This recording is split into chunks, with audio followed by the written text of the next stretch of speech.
தோல் சுருங்கி உடல் மெலிந்து நடக்க முடியாத நிலை இருந்தும் 98 வயதில் பனைமரம் ஏறி பிழைத்த தாத்தா இறப்பு வரையிலும் அயராது உழைத்த கிராமத்தின் ஆணிவேர்.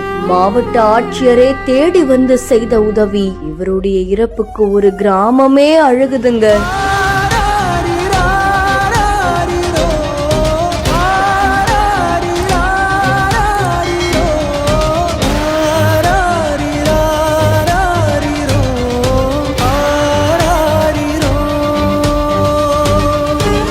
புதுக்கோட்டை மாவட்டம் கீரமங்கலம் பக்கத்துல இருக்கக்கூடிய கொத்தமங்கலம் கிராமத்தை சேர்ந்தவங்க தான் 98 வயதாகக்கூடிய செல்லையா.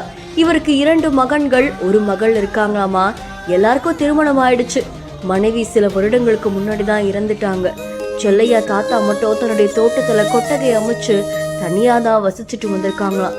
அப்போ பிழைப்புக்காக 98 வயசுலயுமே பனைமரம் ஏறி நுங்கு வெட்டி இறக்கி வியாபாரம் செஞ்சுட்டு வந்திருக்காங்க. அது மூலியமா கிடைச்ச பணத்தை வச்சு பிழைப்பு நடத்தியிருக்காங்க.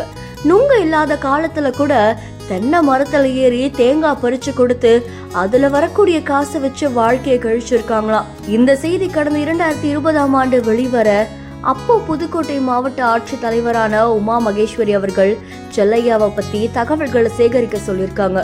வருவாய் துறையினருமே நேர்ல போய் ஆய்வு செஞ்சிருக்காங்க. அதை தொடர்ந்து இந்த முதியவருக்கு மாதாந்திர முதியோர் உதவித்தொகை கிடைக்கிறதுக்கு நடவடிக்கை எடுத்திருக்காங்க.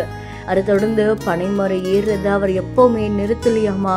கொஞ்ச நாளுக்கு முன்னாடி கூட பனைமரம் ஏறி அதுல இருந்து நுங்கு பறிக்கிறதுக்கு முயற்சி பண்ணிருக்காங்க.